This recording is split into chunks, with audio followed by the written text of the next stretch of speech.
We're going to replace the ride height sensor or the headlight level sensor on a 2014 Audi A8 of the D4 generation.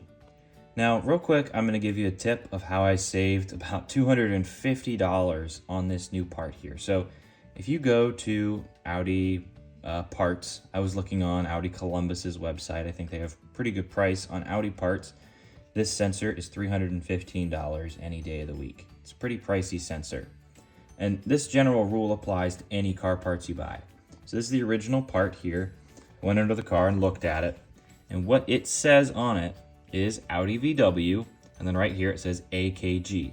Audi VW doesn't make any of their own parts. They contract it out. They have AKG make them. So I just took this part number, looked it up online, and I wanted to find one that was made by AKG because they're the original manufacturer of the part. I found one on eBay. One made by AKG. It did not say it was a genuine part. It was an AKG part. Cross-referenced the part numbers. It was the correct part. And sure enough, when this comes in the mail, it actually has an Audi VW logo on it. So this is a 100% genuine part, and I paid $65 for it, shipped to my house instead of $315. The sensor that I believe is bad is the front left, or the driver's side.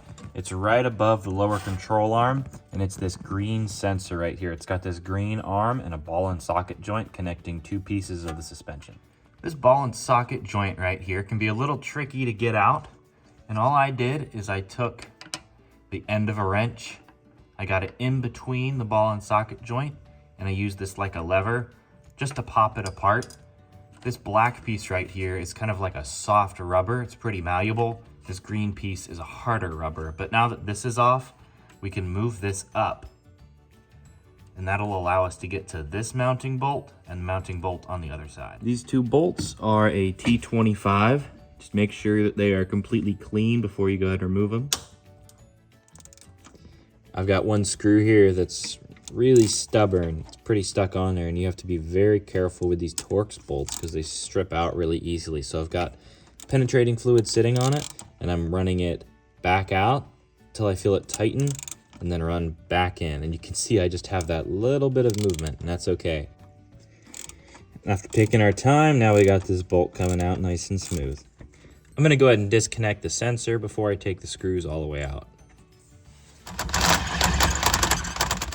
The plastic inserts that hold the level sensor on are just spinning. They're not actually removing it from the bracket. So I'm just gonna remove the whole bracket by taking out this one 10mm bolt. And remove the whole thing.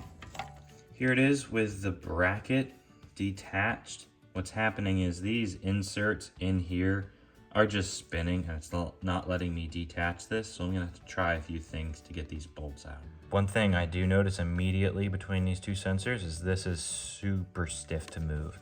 It's really hard to move. This new one right here, very easy to move.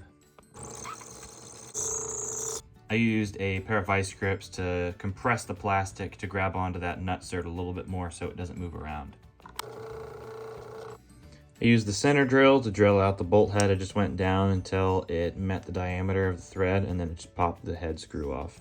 And I got the bracket off. So I'll take off the old sensor, and before I can put the new one on, I actually need to take this steel ball here and flip it over to the other side. It should be easy. I'll just take off that nut, flip it over, and put it back together. I'll apply a little bit of anti-seize to these bolts just in case I need to take these out again. I don't run into the same problem.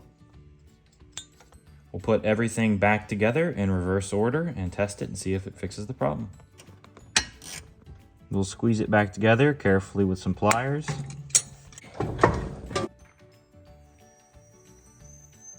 You can see how low the front suspension is with that sensor bad. It's a big difference. We'll turn it on and see if anything changes. I'm gonna go into the computer using OBD11 and take a look at some data. I still have an error for the left front level control system, so that's interesting. I'm just going through some general diagnostics in OBD11, mainly just looking at live data and pulling up potentially relevant information, mainly looking at the level sensor values and maybe going through some output tests measuring to make sure the important components work.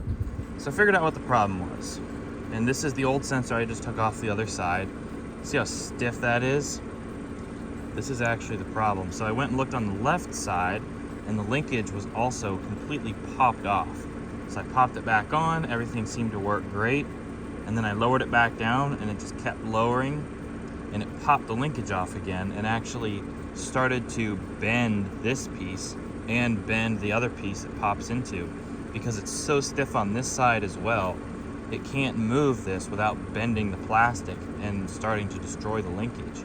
So if this is getting as stiff as it is, you've either got to get a new one, or maybe what I'm going to try and do is jack it back up and work this back and forth and loosen it up and try and get that to work again.